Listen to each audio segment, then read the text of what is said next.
चुनाव आयोग की निष्पक्षता के बारे में अब कुछ भी कहना बेकार है। दंतहीन है, तर्कहीन है, कोई शक्ति नहीं है, वो कहीं दिखता नहीं है। वो उसकी भूमिका केवल चुनाव की मीटिंग करने की और पैरामिलिट्री फोर्सेस भेजने की, अधिकारियों को ट्रांसफर, यही सब रह गया। मैं ये क्यों कह रहा हूँ? मैं ये इसलिए कह रहा हूँ कि इलेक्शन अनाउंस आप कर रहे हैं, उससे कुछ दिन पहले एक गवर्नमेंट एक स्कीम लेके आती है कि 10,000 रुपये महिलाओं के खाते में 1,10,000 महिलाओं के खाते में 10,000 रुपये दिए जाएंगे। वो एक बार में 21 लाख लोगों के अकाउंट में ट्रांसफर करती है और उसके बाद चुनाव घोषित हो जाता है। और वो सरकार डेट वाइज, जब model code of conduct Bihar में लागू है तो डेट वाइज वो सरकार हर फ्राइडे को महिलाओं के खाते में कभी 10 लाख महिलाओं के खाते में, कभी 20 लाख में, हर हफ्ते हर फ्राइडे को चुनाव चलने के दौरान महिलाओं के खाते में पैसे पड़ रहे हैं और चुनाव आयोग चुप है। वो चुनाव आयोग देख रहा है। चुनाव आयोग ये नहीं, क्या कहते हैं, पॉलिटिकल पार्टीज को लेवल प्लेइंग फील्ड मुहैया कराने का काम इलेक्शन कमीशन का।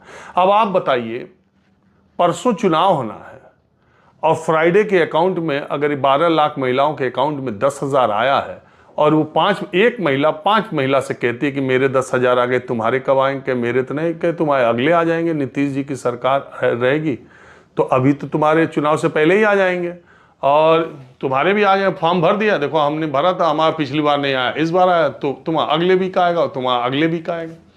तो 1,10,00,000 के अकाउंट में आप पैसे डाल रहे हो और उसको एक महिला 4 महिला से कम कह रही है, तो 4 करोड़ तक जा रहा है ना बात। 3 करोड़ तक बात जा रही है ना कि पैसा आने वाला है, मेरा आगे तुम्हारा आएगा या अब आने वाला है। और इलेक्शन कमीशन मूक दर्शक बन करके यहां अशोक रोड पर बैठ करके तमाशा देख रहा है। पैसे ट्रांसफर होते जा रहे हैं। ऐतराज इस बात पर भी नहीं है। ऐतराज इस बात पर है कि इससे पहले की गैर बीजेपी सरकारों की ऐसी योजनाओं को चुनाव आचार संहिता लागू होने के बाद इलेक्शन कमीशन ने रोका भी है। तो फिर इस बार क्यों नहीं रोका? यह भूमिका उसकी क्या है?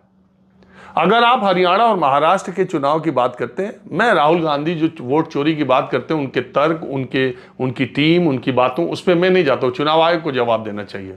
लेकिन मैं आपको दूसरी बात कह रहा हूं, अगर 15 सालों से हरियाणा और महाराष्ट्र के चुनाव एक साथ घोषित हो रहे थे तो इस बार पिछली बार क्यों नहीं एक साथ घोषित हुए? क्यों महाराष्ट्र की सरकार को यह फैसला लेने का कि वो लाड़की बहना योजना के तहत महिलाओं के खाते में पैसा डालेगी?